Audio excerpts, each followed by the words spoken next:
In horror, the way a story is told can be just as terrifying as the story itself. In first person, you're trapped inside the victim's head, their heartbeat, their panic, their last thought. In second person, the story points its finger at you, and suddenly you're the one who opened the wrong door. And in third person, the camera pulls back, showing that no one escapes what's coming. Today on Sako and the Moon, we are exploring how point of view changes the shape and the taste of fear. So here's the theme song. It's our gimmick now. We have to sing the words, theme song, while she plays the song. Hey, that worked out pretty good. I tried. Now, I don't know if it mutes us when that happens or if we It's can funnier. talk over it.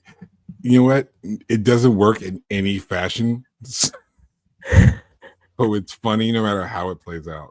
Even if you hear the music and me talking, it's ridiculous. If you don't hear the music, it makes zero sense what I'm talking about. If you only hear the theme song and my mouth is moving, that's even funnier. So it works out either way. None of the ways we intend. It's fine. If you're new to the channel, I am Sako Toomey, artist and author and a bunch of other things, but we'll just mention that I'm self-published 6 times over? I think it's 6 now. There are 6 links in the description to all my writing that I've published. I've been working on my craft for decades, and now I'd like to share my skills with you guys. I'm Dewan Elhern, more affectionately known as the Moon. I've only been published once. It took me time to count that high. But I make movies and such too, and some of those are out there. In short, I write stuff, I film stuff, and I talk to people. And I'm not uniquely, but I am keen on this topic because of the one thing I have published. I wrote in 2 different points of view. I have other writings that are in first person, and so I can actually talk about this one. Yay! Yeah. Not like I don't talk enough on the other ones. It's fine. I'm sure that's like our number one untexted complaint. Will that guy just be quiet every once in a while? Just every once in a while? No, I love how much you talk. This is our last episode of the season. We'll be off until Thanksgiving. Oh, we have and plans. You can guess what we'll be watching. But let's talk about first, second, and third POV and how it works with horror. Real quick before we do, take this opportunity to go ahead and like this video because you know you're gonna love it. It's fine. You're gonna love it. Because who doesn't love us, right? We're Sako and the Moon. You have to love us. We're Sako and the Moon. People love us. If you haven't subscribed to our channel just yet, now would be the optimum time to do so. You can subscribe, forget about us for 2 weeks, and then you all of a sudden get a bell notification because you're going to hit that too. When we come back for our next season with, I think it's Holidays and Horror. Holidays and Horror, I think, is the next topic. It's the day after Thanksgiving. The hell you got to do. It's fine. You have YouTube on your phone. You can listen to us while you're raiding Target or whatever. Don't shop at Target. Or Walmart or whatever. You can listen to us on your phone while you do that. Play us in the car while you're waiting for all the sales stuff. We're not going to be on that early. It's fine. While you're drinking your coffee and putting up your Christmas decorations, because half y'all can't wait that long. Half of you already have them up. I'm disappointed in you all, by the way. But love you. I am abstaining from celebrating December while in November. That's how I see it, but I digress. But while you're doing that, you don't need Tony Bennett's Christmas album, which is what we listen to, because me. I You can love listen to Tony Sako. Bennett. You can listen to us. You can listen to Sako and the Moon, talk about holidays in horror other than Halloween, of course. And of Other course, than Halloween. And you already know the movie that we're going to watch. We're going to review and watch. I'll tell you later. But the next season's going to be dope. We already have so many things that are being planned and in the works. Now would be a great time to prepare for that by liking our video today, subscribing to the channel, hitting the bell notification so you are notified when all this happens. Because from my point of view, this is information you need. Your point of view, this is the information you didn't know you wanted. And that's why POV is our last episode. Not exactly, but it was a good segue. Here we go. Okay, here we go. Let's talk about first person first, right? Numerically, that makes sense. Numerically, let's talk about what point of view is exactly and why point of view in general matters. Yeah. Point of view is the perspective at which we tell the story. Yes. In general, it revolves around a character as far as how I write. I'm very character driven. And then at what camera angle are you viewing the story? Right. So think of it like this. Imagine there's a table, okay? And you, person I'm talking to, the person who's looking at the table, is sitting in a chair, right? And on the table is a glass. Okay. Right? You are sitting in, if I'm sitting in a chair, if I'm sitting in this chair looking at a glass, I am looking at this glass, right? Mm-hmm. Perspective, because you're the person reading the book. I am looking at the glass. Things like I am, first person. If I'm looking across the table, there's somebody else sitting at this table with me, and I'm telling them what they're doing. They are looking at the glass. I'm saying you are looking at the glass. You are looking at this glass. Second person, right? Now imagine there's someone else in the room sitting over there, right? They can be focused on one of two things as far as we're concerned, us or everything, right? So that third person could either be focused on how I'm thinking, feeling, and be all aware of all myness, or look at the whole situation from sort of a all present, omnipresent sort of position, and just tell everything that's happening from everybody's point of view because they know everything. That's the best example I can give of how first, second, and third, and both perspectives of third, and I'm sure we'll get into that, go into point of view. Again, it's a matter of who's looking at the glass and what do they know about the glass in a sense. You want to get the deeper story. It's like, am I looking at the glass waiting for the person across the table to drink it because I know there's poison in it? Am I telling the other person? Am I telling the other person that they're looking at the glass because they're stuck in a room? Like, am I telling you what you're doing? There's a good series we'll get into as we're talking about it, but and I know I'll mention it, but understanding what point of view is for those who may not know is important before we start going into detail. So I think we covered that pretty well. Indeed. And we got Jace Maxwell in our audience, in our chat, which is awesome. Hello, Jace. What's up, homie? Also a horror writer. Hopefully, and also a editor. So hopefully they will have lots of commentary regarding our topic today. Yes. Yes.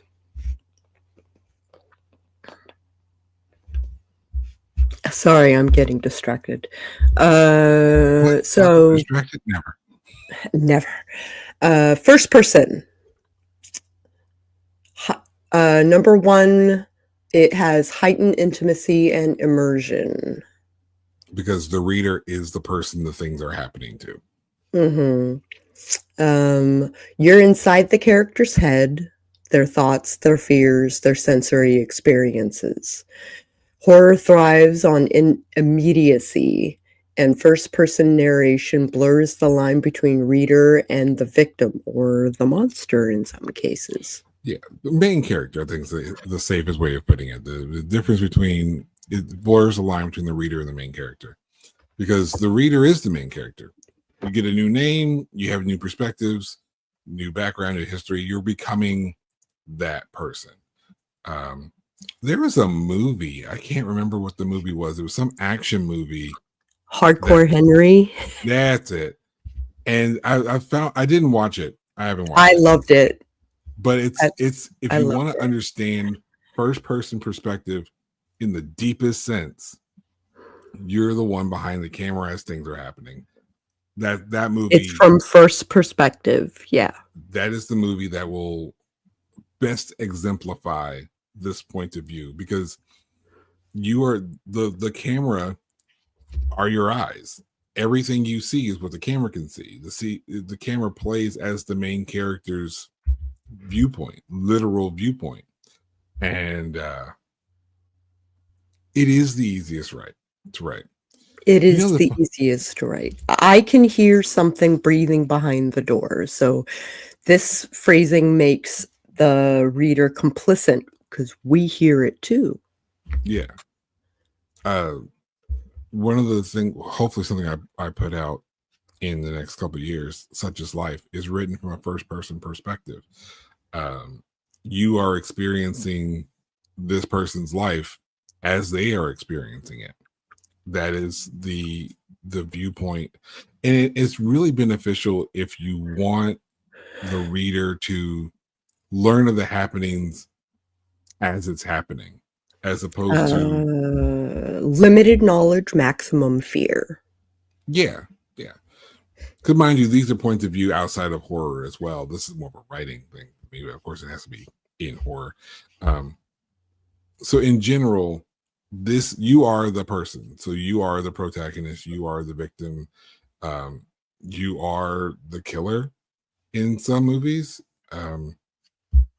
And it's like, how are you going to get out, or how are you going to get away? It's kind of like that first person shooter, right? In the video games, it's the same thing.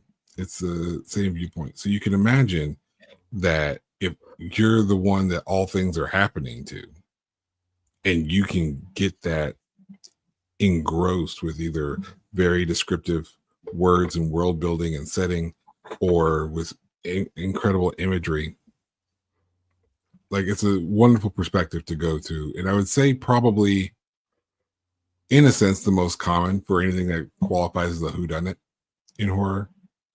Probably the most common and easiest to work with. Like Jason said, it is the easiest. Like Jay said, yeah. Sometimes in Jaws, you are the shark. Yeah. But first is the easiest to write clearly, as the pronoun confusion doesn't happen. I think that's excellent advice. And I'll let you guys do your own research. Please understand what a pronoun is. I've learned recently that Americans have no idea what pronouns actually are. Yeah. So please you know what? Fuck them. She, he, they. They're like, I don't. You know what? We're not a political channel. We're not going to do that. But we are. That is a different. That is a different episode. Teach you about writing. Teach you about writing. Things like I, you, he, she, them, they. In any context, they are all pronouns. Yes. All of them. We is a pronoun. It's just plural. It's those all count as pronouns. So understand that there is proper usage of pronouns. Generally in a paragraph, if I was going to talk about something Sako did, or something I did, or anyone, I'd probably start the paragraph off with their name. We are a pronoun. We are. You would have, like, okay, let's say Dwan. Dwan walked into a store. He walked down the aisles. and grabbed milk. He then ran into Susie. Susie shook his hand. She was confused what he was doing there because he was supposed to be at work. She is mad at him. They are arguing in the store.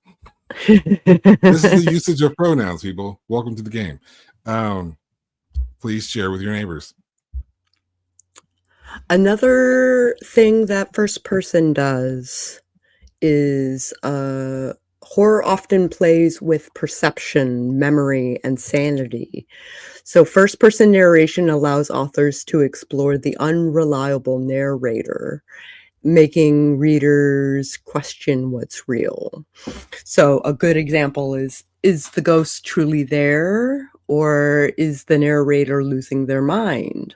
This uncertainty is deeply unsettling, a hallmark of psychological and cosmic horror alike. Yeah, and that again comes from I guess the short version would be the association of the reader and the reader and the main character. You want the character to be confused. Is the character trying to figure things out? Well, then the reader has to be figuring things out. So we are going to put the reader basically right behind the events of, from the perspective of the main character. So imagine if you're walking with them and they're talking you through this whole story. It's like, I am scared. I am confused. I'm walking down the hall. That's what you would say to the person sitting next to you. It's what the character is saying to you as the reader. You're talking to the character. The character is talking to you. So as you're writing it, think of it as if you, Mr. Author, Mr. Mrs. The author, are the character. What's happening to you? What are you thinking? How are you feeling? Don't think of it separate as the character. Think of the character as yourself and write in that perspective. Mm-hmm. It's a lot easier to get into that frame that way, in my opinion.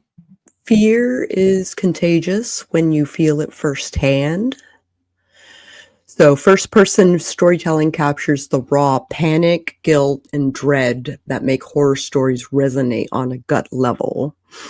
It's not just what happens, it's how it feels to be trapped in it.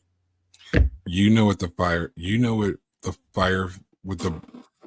burning feels like when you're the one on fire. Many horror forms, like from diary entries, letters, and voice recordings to found footage and podcast-style horror, rely on first-person voice. It gives the illusion of authenticity, like discovering a cursed testimony or someone's final words. In short, first-person perspective in horror makes fear personal. Yes. It's not just a story about someone being haunted. It's a story about you being haunted.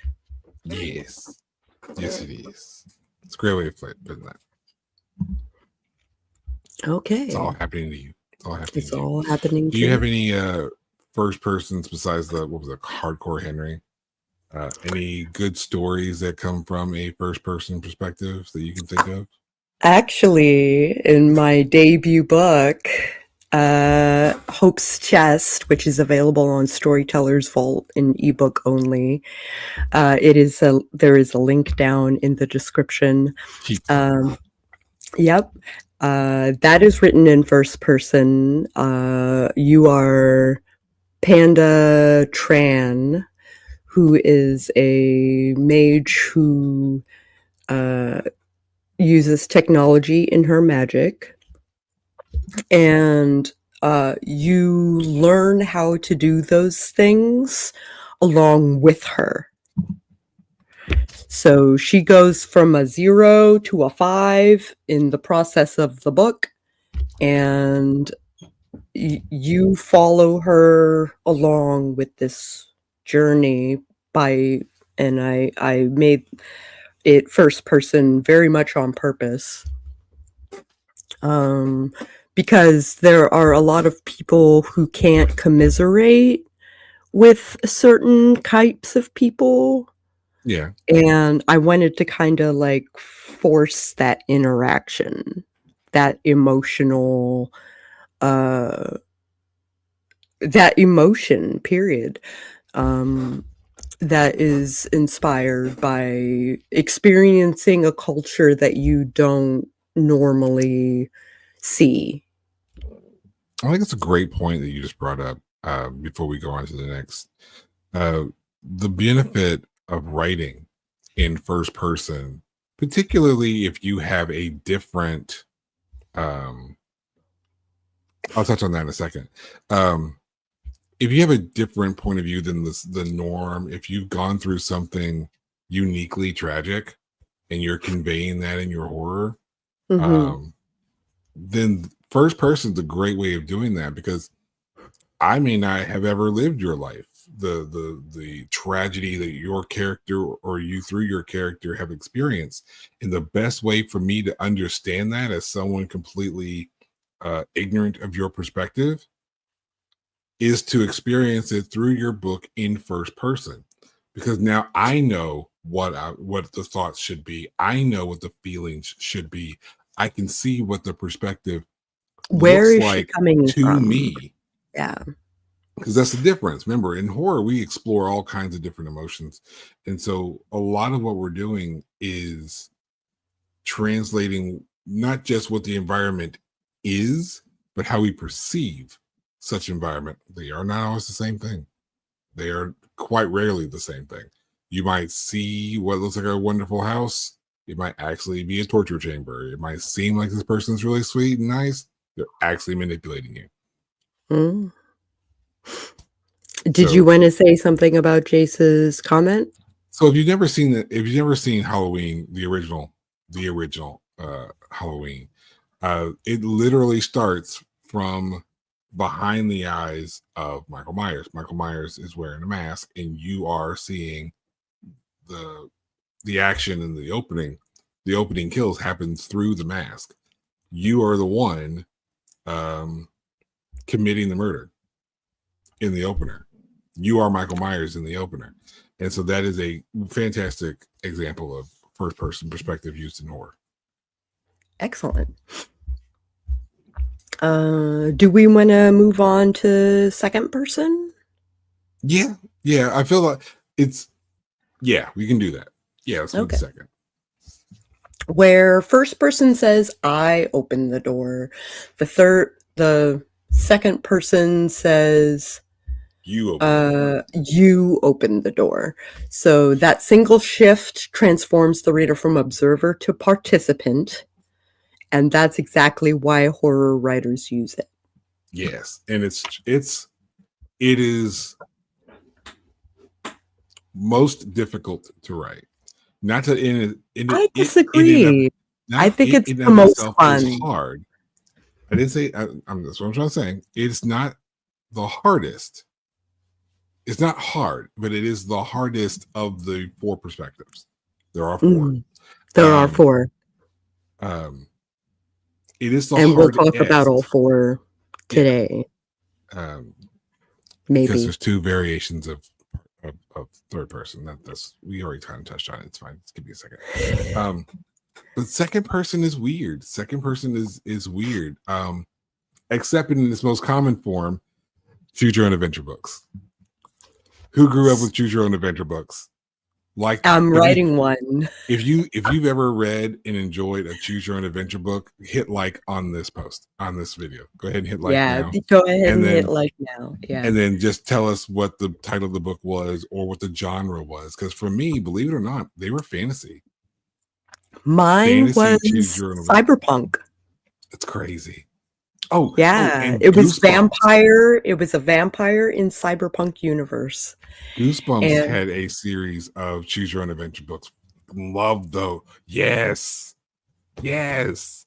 Yes, I'll they have to hunt did. them down. Yes, you will. And I need to hunt them down just so my kids can. I don't know what I did with them, but so my kids can have them. Um, Somewhere in the universe, Goosebumps has their own choose your own adventure books. Buy them for your kids, secretly for yourself. Buy them. but I'm not affiliated. But they're so good. They were so much fun. I love them. I love choose your own adventure books. They are tricky to write because you have to like move the pages around. There are threads that you have, multiple threads that you have to make in a choose your own adventure book, and Right. maybe we'll do an episode on that in the future. That would be interesting. But what you do is, you know, if you've never experienced a choose your own adventure book, what is wrong? Who hurt you? Is my question. Were you too busy running away from all of the Wendigos and not deers and what happened? I feel like if you've never experienced a choose your own adventure book, you're from West Virginia because you're too busy running away from cryptids. I think that's what it was. I think that's what that is. So Jay says it's a challenge to write in second because it's not a format ingrained into our consciousness. It would be easy to write as first person if it were more common. Once you're in second headspace, it flows. Yes, and this is where self-promo comes in. I think this is a great time to talk about Copper Wheat Collection. This is my book. Yay, me. Yay. When I was commissioned by David Copperwheat, hence the title, he asked me to help him write stories for his D&D campaign. Mm-hmm. And while I'm not a D&D player myself, I know some. And I know that a lot of times they're storytelling from a position here and telling the other people what they are doing. That is the best way of thinking about second person. You are kind of overseeing things and you are telling you are going to walk. You are walking through this hall. You are walking down this corridor. You are picking up the knife. You are, you're instructing a person of what they are doing through a thing. And the first two stories in the Copperwheat collection are written in second person because of that. I thought that was the best way to present the story to David to present to his game. And so I wrote them in that perspective. Then I realized I didn't have to, and I did, and I switched to third. No, but it makes it have more punch. It does, because when you are in, probably one of my favorite stories I've written was Jacob. That's the second story in the book. Jacob is your friend. No, Jacob is the character, and then David is your friend. Dave is your friend. And you are, the narration is telling you what is happening. Like, imagine you're reading the book and all of a sudden someone's like, all right, you're in charge here now. I don't know what to do. It's like, all right, well, you're going to go do this. And then you're doing that. And you're doing this. And you're doing that. And you're like, okay, so now you're involved. It is sometimes odd to read because now all of a sudden you're like, you're trying to figure out like, okay, well, what the fuck did I do? Why am I involved? I'm just supposed to be here for the ride. And I can remember the first time I picked up a book that was not Choose Your Own Adventure, and it was written in second person. There was a part of it written in second person. Wow. Yeah, it was only part of it. She is one of my favorite authors. And I've had the blessing of talking to her a bit on social media from time to time. Actually, it might be time to check on her again. I do this thing where a few times a year, I just go check on her and make sure she's doing okay. Her name is Dot Hutchinson, and she wrote The Butterfly Garden. Mm-hmm. And the second book in that series is called Roses of May. And when you start the book, it starts in second person. And it's telling you that you walked into a church, you saw, some kids sitting there, and then you preyed upon them and attacked them. It's crazy. So yeah, there are going to be some trigger warnings to the series.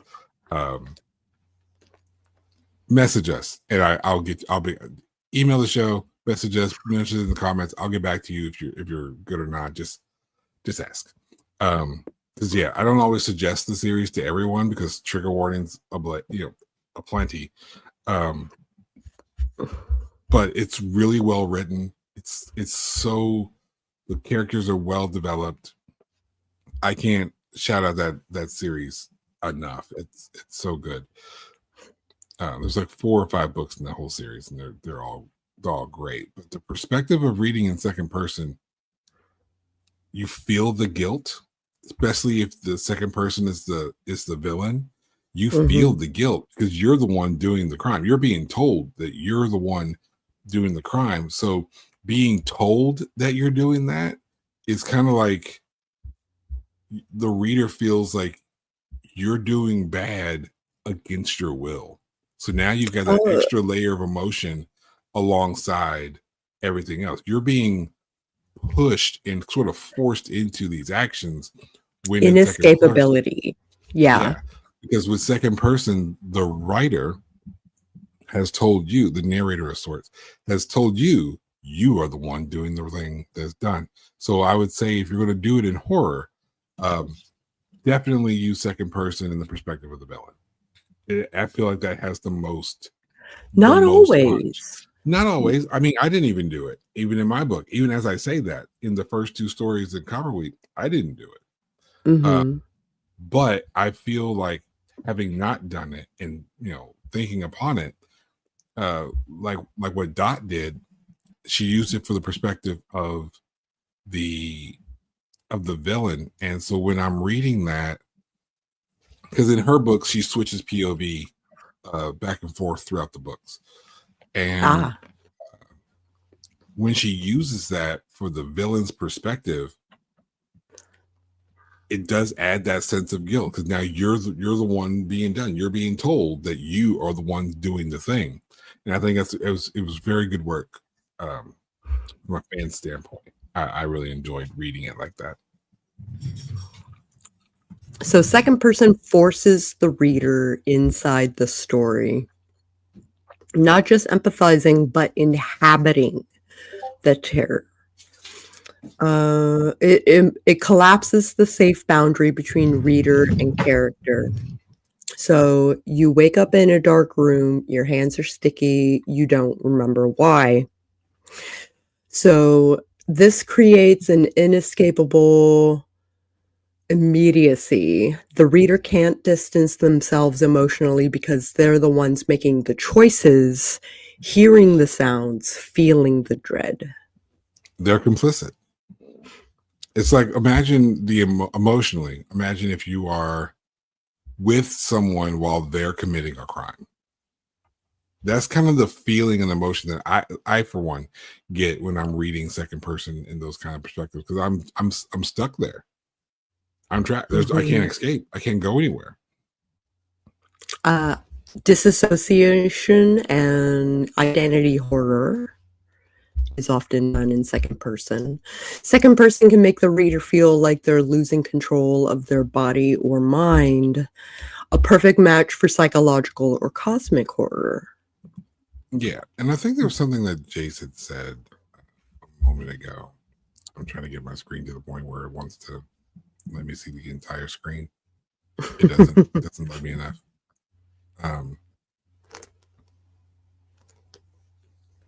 Where is it? I'm trying to think of what was said. I know why. Is what he said. It's something cryptic, and I'm not picking up on it right now because my brain's trying to process this other thought. Tell us what you meant by this. I know why. Or message me later. Message him later. Yeah. Here's the thing you have to understand about me and Jace. Me and Jace share a brain cell, but sometimes if my part of the brain cell is focused on something else, I won't catch what his brain cell is doing. So yeah. There's a lot of times there's messages back and forth like that.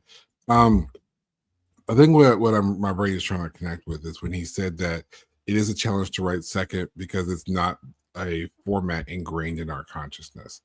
And I think that is really where the beauty of second person comes in, because it isn't how the brain typically functions. You're either the, oh, stop. It's because honey was spilled all over my cabinet when my daughter got into my pantry. That's why. No, but it isn't how our brains are working. Like we either see things from our own perspective, like in first person, or from some variant of the third person perspective where we're looking at something else happening. We can't see you. I can't see things through Sako's eyes, which is what second person kind of does. Attempts, yeah. So it's when you're forced to think that way, it becomes disconcerting. And when it becomes disconcerting, you can get discombobulated and a lot of other words that start with disc. And that disassociation, that discombobulation, that disconcerting feeling, that disorienting, told you a lot of words start with disc.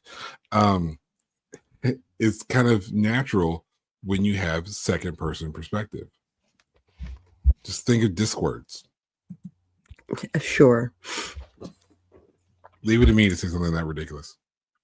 Found footage, interactive, and game-like horror.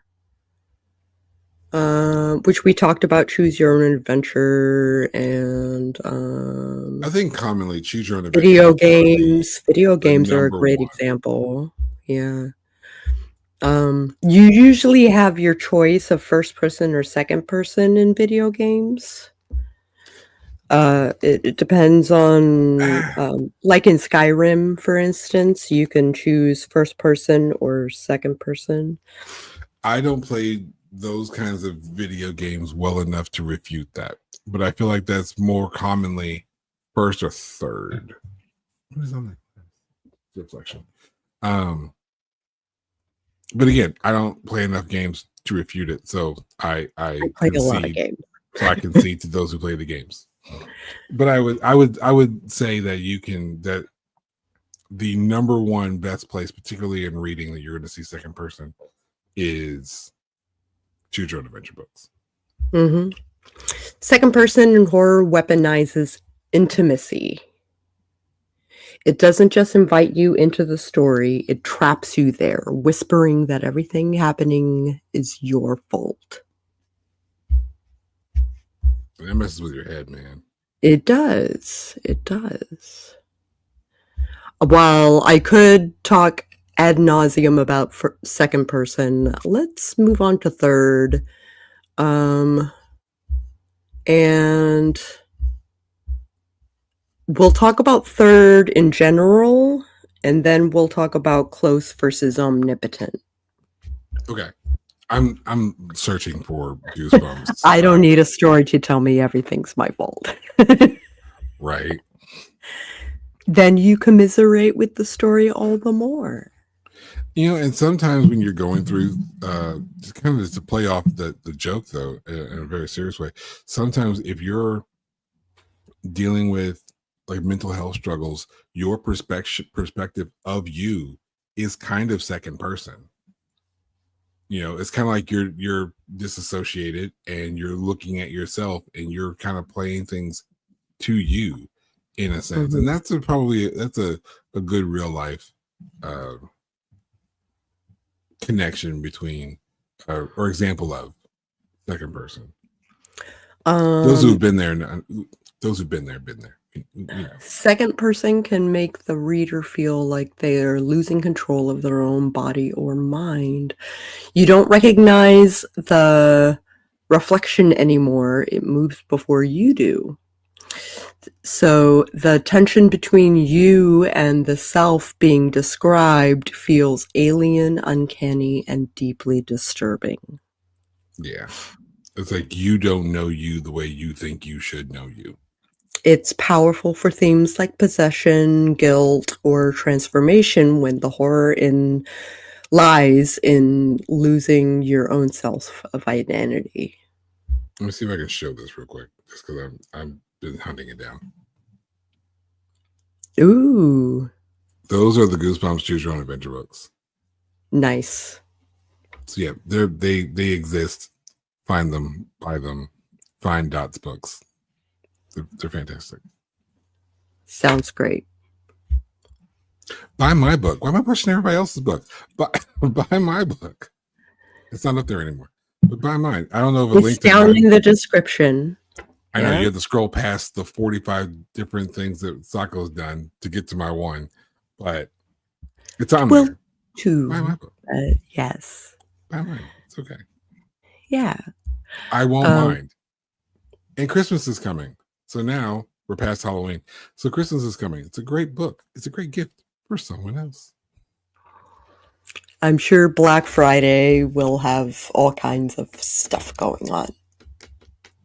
I'm sure. Because that'll be our return to the internet. Yeah, you get a short break from us, but oh man, things are going to heat up when we get back. Yeah. Boy, are they? Because Dan's coming back. Dan's coming back. We got. Oh, we're talking too much about next season. We'll talk about that at the end. We'll talk about next season at the end. I'm excited. Okay. All right. So third person, because we're running out of time. While first person traps us inside a single mind and second person thrusts us into the experience, third person lets the author play director. So controlling the camera, the mood, and what we know. And that's the most important part. They control what we know. The power of distance and control. So third person allows you to control how much distance exists between reader and character. Mm-hmm. So close or omnipotent. So close, we experience the world through one character's thoughts and senses, creating intimacy and emotional realism. Yes. Like she held her breath as the thing beneath the floorboards whispered her name. And then there's omnipotent third person. We step back and watch events unfold, seeing the full scope of the horror. Yes. In the old house, something moved, something that had waited centuries for the living to return. So this range lets horror writers adjust the tension, pull us in for the kill, and then pull back to let the atmosphere breathe. It's, as I like to refer to it, it's God view, right? It's God view. It's God view, but is God focusing on one of your characters or all of your characters? Yeah. And that's the vantage point. Because mind you, the kicker here is in first person, I know how I feel about a situation.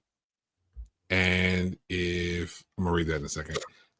In first person, I know how I'm feeling through a situation. I can tell you what I'm thinking. I know what I'm thinking. I know what I'm feeling. Share. In second, I'm kind of being told what I thought and told how I feel.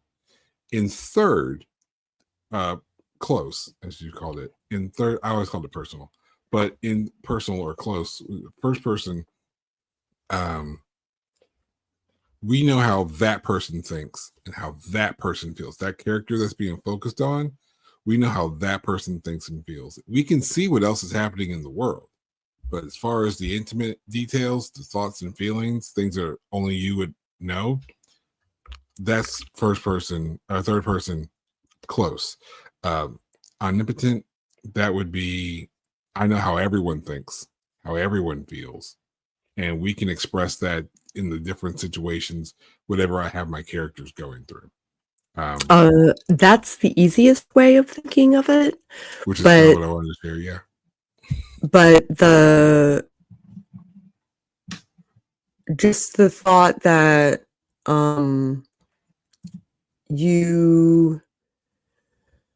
don't know what I was going to say. Ignore me. But multi-perspective, right? multi-perspective fear. Third person can switch between characters' experiences, giving readers a wider understanding of horror even when the characters themselves are in the dark. For example, you might show one character being stalked while another unknowingly walks into danger. This dramatic irony, knowing what the characters don't, heightens tension and dread. Yeah, pretty much. Yeah. But My brain's Jace also has a good processing point. my brain was processing what Jace was saying. Yeah, And that is one of the things you can't just be so keep an eye out. loosey Yeah. goosey with things. The if you're more gonna people that you have, the more people that you are talking about in third person omnipotent, then the use a lot of names. use a lot of names. And Yes. and please, dear God, Lord Jesus, please do not have everybody's name start with J. Okay, you don't need Janet Or and A. Jennifer and Jessica. You don't need Amy and Ashley and Amanda. You don't need Brian and Billy and Bosco. You don't need everybody. No, don't do that. Don't Stick do with the that. rule with like everybody has a name that starts with a different letter. It's one of those things that you we should say more, but we don't. Your characters, unless there's a specific reason why they don't, like maybe with like twins, and even then, maybe with twins, but not everyone's name should start with the same letter, especially their uncommon names. Sometimes the only thing I remember in certain books is that's a name person. I may not know the name or be familiar with how it's pronounced or said, but it's a name person, and that's who I know. Don't have 3 different a name people. That's a good point. But it's important in this third person, as Jason's pointing out, that if I'm going to say that, Dwan and Jace were building a bridge or whatever, he grabbed the tools. Who did? Was it Dwan or Jace? Who grabbed the tools? And if you're going to be from that perspective, you do have to specify a lot more often. It's less about pronouns and more about proper nouns. Learn the difference between proper nouns and pronouns. Learn English, people. Learn English. You just said he, but there are 3 dudes in the scene that could have said or done that. Right. Now, in first person, you don't really worry about that, because if it's a story about Dwan and Jace in first person, from my perspective, I'm going to say I, and then there's Jace. I grabbed the tools or Jace grabbed the tools. It's different. If it's like you grab the tools and your name is Jace, you grab the tools. So Jace is you, and then Dwan did whatever else. Just like I used you and Dave in the story of Jacob, because you are Jacob. And it's those kind of things. But in third person, you really got to use names. Use names. Yes, Jace is me. No, you're Sako. I personally am Sako, yes. So, third person in horror balances intimacy with scope.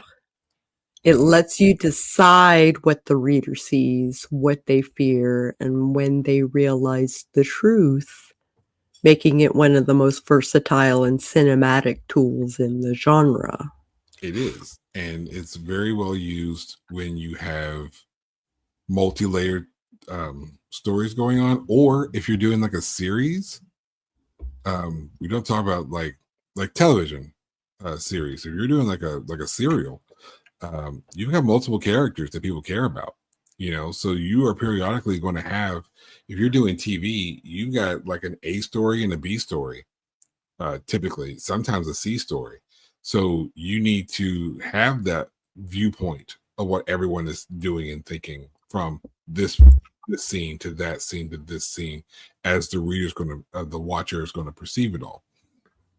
I'm trying to think. I think a movie that I refer to a lot often is Scream. I would say Scream is third person close because we're focusing a lot on the thoughts, energies, and feelings of Sydney. Mm-hmm. But we do see what's happening in other places, even when Sydney's not there. So it's kind of hazy. Yeah. So, like for example, we see Tatum's kill, and Sydney's nowhere nearby in Tatum's kill. Sydney is nowhere nearby in the opening kill. We're not even introduced to Sydney at that point, but we are seeing these other perspectives, these other things that are happening.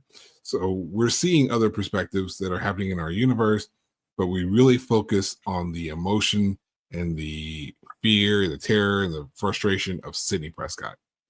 So that extra perspective is how we know it's more third person close as opposed to, third omni. Okay, so talking about third omni, the narrator knows everything. Thoughts, emotions, events from multiple characters, even secrets that the characters don't know. The narrator can move freely through space, time, and minds. So the effect is that it gives us cosmic fear, the sense that something vast and inhuman is watching. It's the storyteller's voice as a god or observer, describing not only human terror, but also the indifference of the world around it. And in addition, sometimes it's like when you see the hole in the floor and the character is walking down the hall and they're about to fall down, right? But they don't. So something the character doesn't in a sense, and that comes from third omni. Because you can see this plan and this plot and this thought and this feeling and this mindset, and then you can see what's happening over here, but then you see this character and you're not isolated to what they know and feel. Mm-hmm. And because you're not isolated in what they know and feel, a lot of things are coming and the character doesn't. Sometimes that creates tension. Because you're like, ooh, oh, it's coming. Oh, they don't even know it's coming. They don't even see it coming. And you're just kind of on the edge of your seat as you're anticipating it coming. Because, as is my brand, everything comes back to wrestling. It's kind of like when the one guy is knocked out on the ground and you see the other guy who's standing, he does the signature taunt, whatever he does before the finishing move. Mm-hmm. You know what move is coming. And there's that tension that builds up. Or even so, when you put a guy that's knocked out on a table and you're climbing up on the top rope to jump off the top rope onto the table, you see it happening. The person's knocked out. They don't see nothing happening. That if you're stuck from their perspective, you'd just be staring at the floor. They'd be black and you just all of a sudden something would happen. But you see it all happening. You can use this to build tension and draw people in because everybody's aware of everything. And because everyone's aware of everything, as far as the watcher or the reader is concerned, they can see it coming. And sometimes you want the reader to see it coming because that creates that tension, that anticipation, and those are the emotions you're playing with for that particular moment. Mm-hmm. And my daughter says yes. You can't hear that, but she's back there. We did in fact hear that. Oh, well then she's back there. So here the horror grows from knowledge the reader has, but the character doesn't. The narrator's ability to zoom out, to describe ancient evils, fate, or history builds a larger mythic dread. So the strengths are that it's expansive, cinematic scope, perfect for cosmic or mythic horror, lets you create dread through dramatic irony. The reader knows, but more than the characters. And you can use narrator's tone as a presence, cold, mocking, or godlike. The drawback is that too much distance can blunt emotional immediacy. So readers might feel like they are hold on, let me try that again. Readers might feel like observers rather than the participants if the narration becomes too detached. It can. And I think it just kind of depends on what the story is being told. It really does depend on what story you're telling. What's your overall story, and then what is the experience that you want the reader to have. Yeah. This isn't necessarily a horror movie, but one of them, when I'm thinking about point of view, it is probably the least fun. But this really interesting, it kind of goes back that it's, forgive us, we're ADD, like things just kind of pop up when they do. An isolated point of view of like a child, right? A first person of a child looking at adult situations, such as the story Room. Have you read Room? I have not read it. I've read it and seen the movie. Brie Larson did a pretty good job in the movie. I suggest the book though. You are looking at the situation, the story is being told from the perspective of a child, right? This is a woman who's been kidnapped. She's had a child with the kidnapper, and the story is told from the perspective of the child who has never seen anything outside of this room, hence the title. And everything seems innocent, but the innocent observance leads us adult-minded people to other, the other events that are taking place, how they speak to a child and how the child understands these different things also shapes perspective. And my primary reason of bringing all that up is that that's what point of view is ultimately for, to shape the perspective of the story being told. We can tell the exact same story from a first person, second person, or either third person perspective, and it comes across as a completely different story. There is a movie called Vantage Point. It's not quite the exact same point of view, but it kind of gets the same point across, where in the movie Vantage Point, an event happens. The exact event's not really important. An event happens, but there's multiple people around the event who see the event from a different vantage point, and thus their interpretation of what is happening changes based on who they are, how close they are to the situation, and how they have to react in kind. And you can watch that movie as a study point at how where your character is and how much we know about it can alter how the story is seen. And that is ultimately what we are trying to overall cover in a discussion about point of view. What is the story you want to tell? What is the perspective you want the reader watcher to have? And which is the best point of view to tell that story for that impact?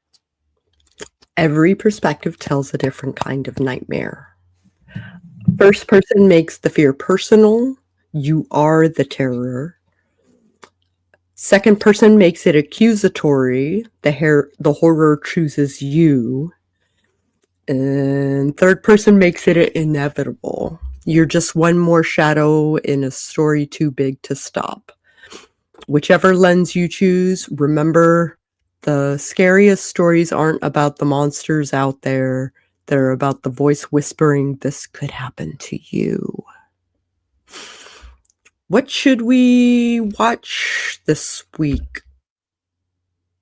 Hardcore Henry, follow up on Event Horizon, which we kind of missed this past week.